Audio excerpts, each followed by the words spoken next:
Visuellement, vous le connaissez forcément si vous vous intéressez à la bande dessinée, car Jean-Claude Fournier, c'est le dessinateur de Spirou. Il a pris la suite de Franquin.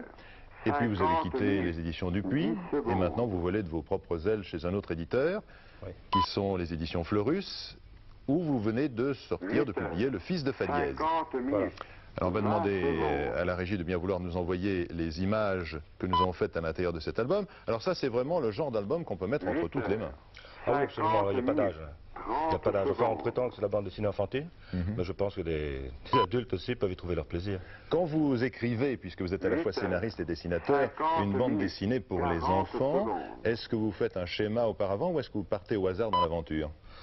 Ben, quand je faisais Spirou, j'avais un schéma très précis, mais avec Bisu, je me laisse aller.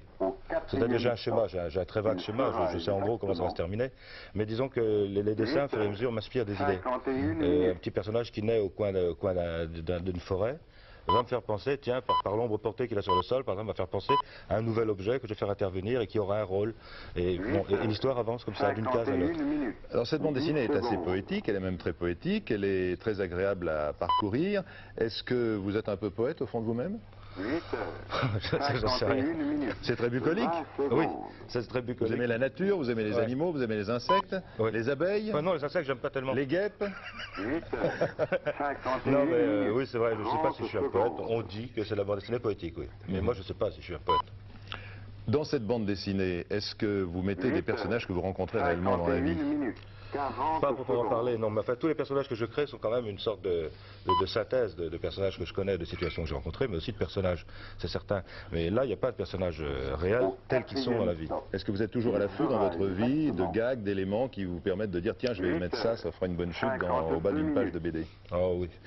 Oui. Et dans Bonjour la France, vous en avez trouvé ce matin? Non. Non, mais je vais réfléchir après. Pourtant, on a fait des efforts. Hein. Oui.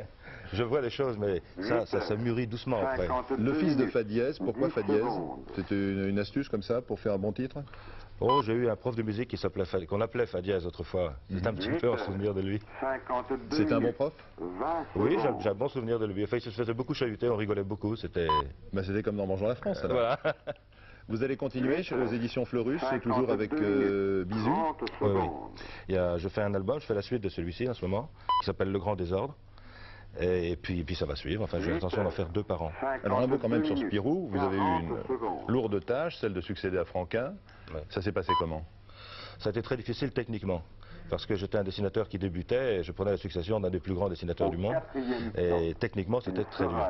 Sur le point de vue scénario, j'ai pas eu vraiment de problème parce que je vivais avec Spirou depuis que j'étais gosse, moi. Donc je connaissais bien la série, je connaissais bien les personnages. Les amateurs de Spirou, effectivement, ont trouvé que c'était un peu plus faible, si vous me permettez l'expression, que du Franquin, où il y avait toujours beaucoup d'imagination. Mais après, c'est allé, évidemment, au fur et à mesure que vous avez mûri, c'est devenu une bande dessinée forte. Et puis vous avez quitté Spirou, pourquoi? Pour la mésentente avec l'éditeur. Si j'avais su à l'époque qu'il allait vendre sa maison d'édition, depuis, j'aurais fait un effort pour rester. Mais là, je ne pouvais plus supporter. Il y avait des rapports entre lui et moi qui ne marchaient plus. Or, comme l'éditeur était propriétaire du personnage Spirou, j'avais plus le droit de faire ce que je voulais, quoi. Mes scénarios étaient très surveillés. Enfin, j'étais plus libre de rien. Alors donc vous avez quitté Spirou, et c'est une autre équipe qui vous a remplacé, et Spirou existe toujours. Mais enfin, à travers ce que vous venez de nous raconter, on comprend mieux que derrière les petits personnages, quelquefois assez sympathiques et fascinants de la bande dessinée, il y a quand même des drames, parce qu'il y a des êtres humains qui dessinent ces personnages, qui sont face à d'autres êtres humains qui sont les éditeurs, et quelquefois quand ça marche pas, eh bien c'est le petit personnage